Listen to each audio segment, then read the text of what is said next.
This is Optimal Finance Daily, episode 580, Ecological Capitalism and Consumer Capitalism, by Jacob Lund Fisker of earlyretirementextreme.com.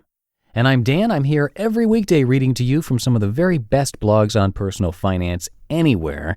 And a reminder that in a couple of weeks, we're going to be giving away another book to a random person who's on our mailing list. So if you're not on that list already, now is a very good time to join.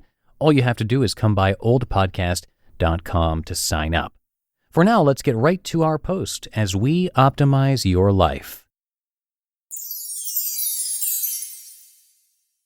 Ecological Capitalism and Consumer Capitalism by Jacob Lund Fisker of earlyretirementextreme.com. Quote, "The master said, 'See, do you regard me as someone who learns much and commits it all to memory?' Ji Gong replied, 'Yes, are you not?' The master said, 'No, I use one string to tie it all together.'" End quote. From the Analects of Confucius.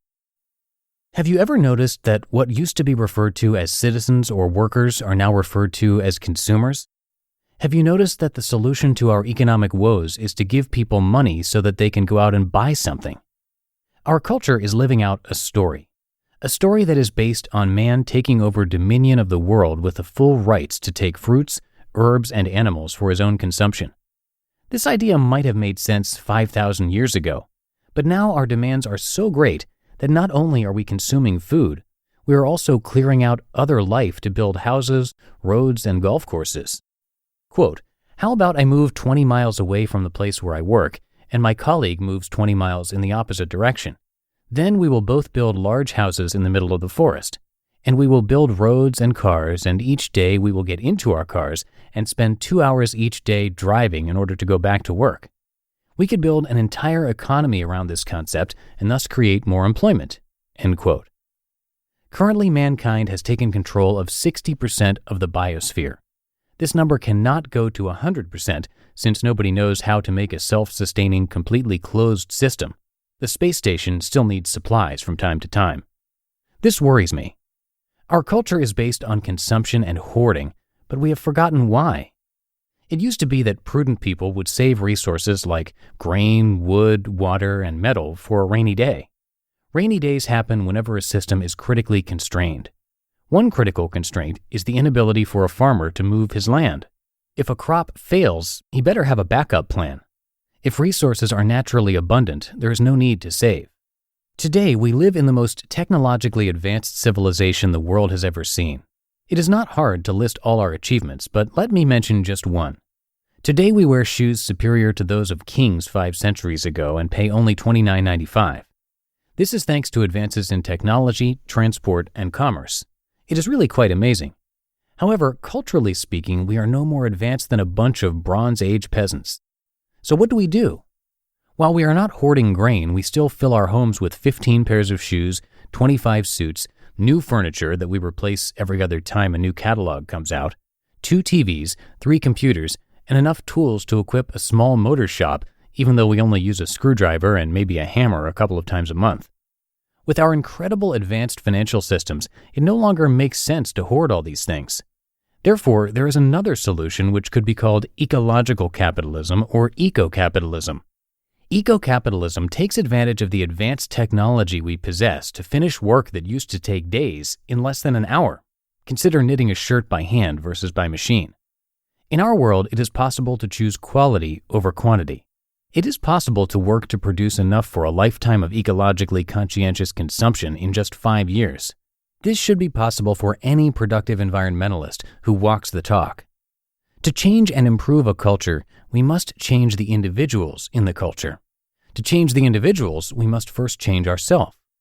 I am generally opposed to telling people what to do and what not to do by decree. Instead, I am trying to show that it is possible by setting examples, which are hopefully worth emulating. It all starts by reducing one's ecological footprint. Buy used rather than new. A used house does not require new land or resources to be built. A used car has already been built once and does not require additional factory resources and raw material. It is more ecologically sound to buy a used Hummer than a new Prius. The same goes for furniture. Develop a taste for quality rather than novelty. Get antique furniture rather than new plywood. Even during my lifetime, I have noticed that the furniture you buy these days is not nearly as solid as the standard of 20 years ago. Buy quality rather than quantity. It will quickly become obvious that this strategy is much less expensive in the long run. By reducing one's ecological footprint significantly below that of one's neighbors, it is possible to save a lot of money. This money should be invested in tools. The tools of this world are not pitchforks, shovels, plows, and hammers. Our tools are financial instruments, like bonds and equity, or shares, which represent claims on the tools and a share of the products of the tools. This leaves the tools in the hands of experts, craftsmen, etc., where they are much more effective than in the hands of individuals. It takes only 5 years of hard work to gather enough investments or claims on products to live an ecologically sustainable life. This in no way means that one has to live like an average consumer, only with less plywood furniture, less plastic coat hangers, less plastic bowls, and less plastic toys. Instead, it means carefully picking high-quality items that last a long time, thus keeping expenses down, while consciously making choices regarding price, resource use, and aesthetics. If more people took this up, we would start seeing less factories that produce endless miles of plastic. We would see the emergence of cars that were built to be maintained for 100 years. Since people would no longer be running around trying to fill their growing houses with cheap trinkets, people would have much more time for friends and family, or tinkering with projects, or doing research into how the world could be turned into an even better place. So who's with me? You just listened to the post titled Ecological Capitalism and Consumer Capitalism by Jacob Lund Fisker of earlyretirementextreme.com. And a quick reminder once again that we will be doing a book giveaway to a random person on our weekly newsletter mailing list, and that is coming up pretty soon. So to be in that drawing, simply come by oldpodcast.com and join the mailing list. Again, that is oldpodcast.com. And that will do it for today and for another week here at Optimal Finance Daily. Hope you have a wonderful weekend, and I will see you back here on Monday where your optimal life awaits.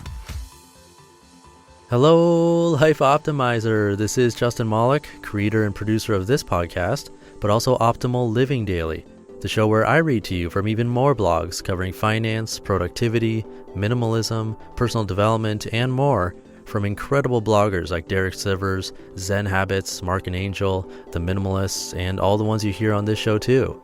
So if you enjoyed today's episode and like taking amazing blogs on the go, come on over to Optimal Living Daily and subscribe to that one too. And together, we'll start optimizing your life. You've been listening to Optimal Finance Daily. Be sure to hit the subscribe button to stay up to date on each new episode, and head to oldpodcast.com, that's oldpodcast.com, for a free gift as well as more actionable tips and resources to help you maximize your potential. Thanks for joining us, and remember, your optimal life awaits.